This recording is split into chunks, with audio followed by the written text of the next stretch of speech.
Parayko won that one. What a start to that game. One got 9 stitches? Like, in an exhibition. Yeah. Theoretically, it's an exhibition. Cut my face. Like, what are you thinking? Yeah, exhibition. Meanwhile, LeBron had a sore ankle last night, had a boo-boo. Couldn't participate. Yeah. And somebody touched him while he was warming up a week ago, sitting on Lakers bench, and he just got very upset with that because a fan touched him. Come on, man. Dude's 40 years old. Now, look, if your problem is with the NBA format, I'm with you 100%. The format is just not working.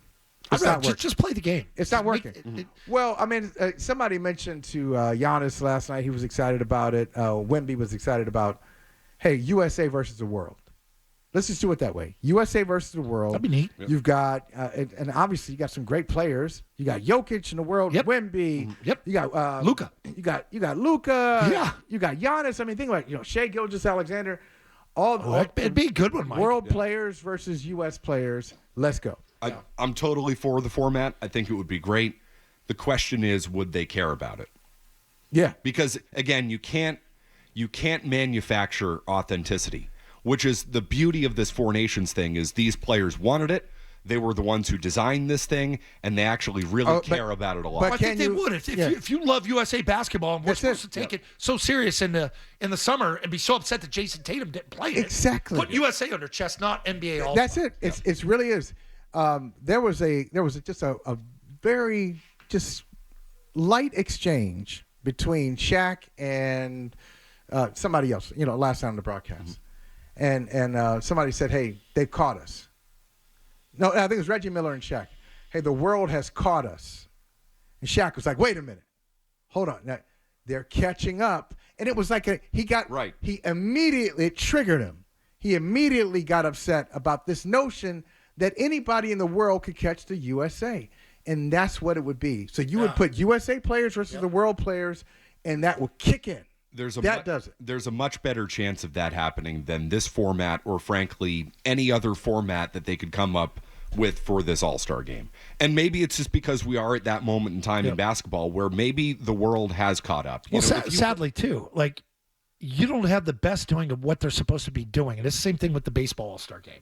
The home run derby used to have the best home run hitters in it. Yep. The 3-point contest had Larry freaking Bird going against Magic. Like, those were real ones. The dunk contest had the best leapers in the game, and now it's guys you never heard of. But you can't make somebody care about it, right? You can't, people have wanted LeBron. I mean, obviously he's 40 years old now, but 20 years ago, there were calls for LeBron to participate in the dunk contest. Right. LeBron needs to come in and save the dunk contest. Some people say LeBron killed the dunk contest because he didn't want to participate in it, and as a result, basically no other star wants to participate in it. I mean, you think about it. You can't make him care. Think about it. So, for most people, I know there's an argument. For most people, the greatest basketball player of all time is Michael Jordan. Michael Jordan was in several dunk contests. Had iconic and 3 moments. points. I mean, so you had Jordan in the dunk contest. Remember, one of the great ones was Jordan and Dominique Wilkins going back and forth. These are Hall of Fame players. Pumping up his shoes, the Reeboks locally. Yeah, D. Brown, all that. So you don't really have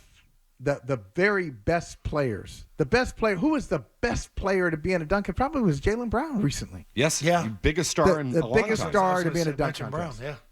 But you can't force somebody to care about that. And as a result, and even if they're in there and they're, you're essentially incentivizing them to do it, are they going to put on the best, most compelling show that you could possibly want or expect as a sports fan?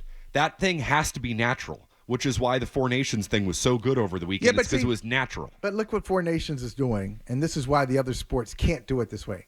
It's Four Nations, and the rest of the sport is shut down. So nothing else is happening. The rest of the sport is shut down for how long? 2 weeks. Okay. The NBA is not going to shut down for 2 weeks. Baseball is not going to shut down for 2 weeks to have some signature event. And then for football, it's, at the end of the season, Zoe, you can speak to it.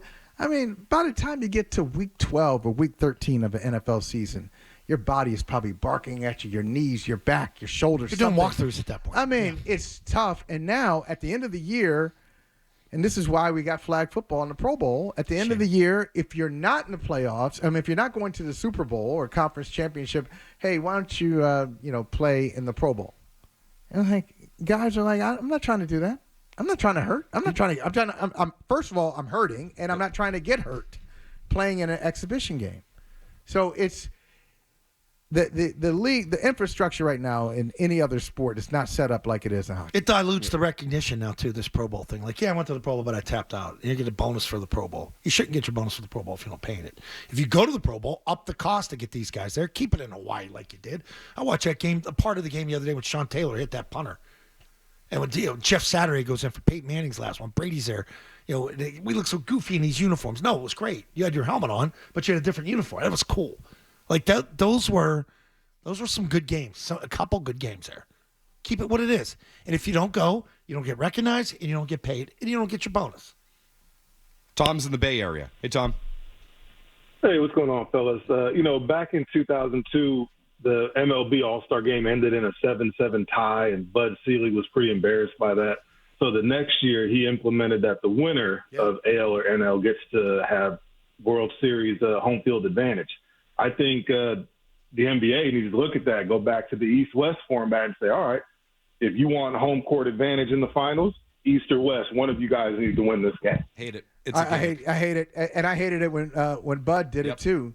It didn't work, so let's not go back to a bad idea and resurrect that thing. Like in an All-Star game, so yesterday you had Wembanyama in the All-Star game.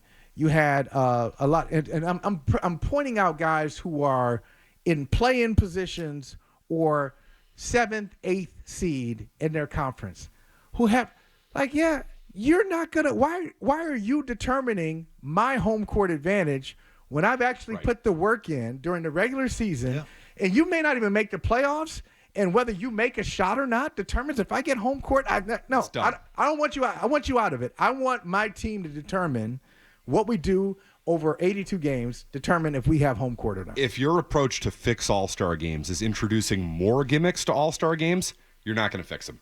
Because that's what that was, a gimmick. Oh, yeah, let's let Hank Blaylock determine who has home field advantage in the World Series with a home run. But come on. But it's funny. I have to give a caller credit because I was just thinking about that driving into it. I don't know why I thought of it. Bud Selig. I just had this Bud Selig memory of just doing it. What do you want me to do? Awful collar he used to wear. Yep. They ran out of pitching. Yes. That's what it was. That's why it ended in a tie. They had no more pitching. Nothing pissed off 11-year-old Matt McCarthy more than that. It's like, throw Benito Santiago out there and let him pitch. I don't care. If you like that clip, check out more videos from Zolak and Bertrand here. For more Celtics analysis and opinion, hit this playlist. And for all the latest from the Sports Hub, download the app at 985thesportshub.com.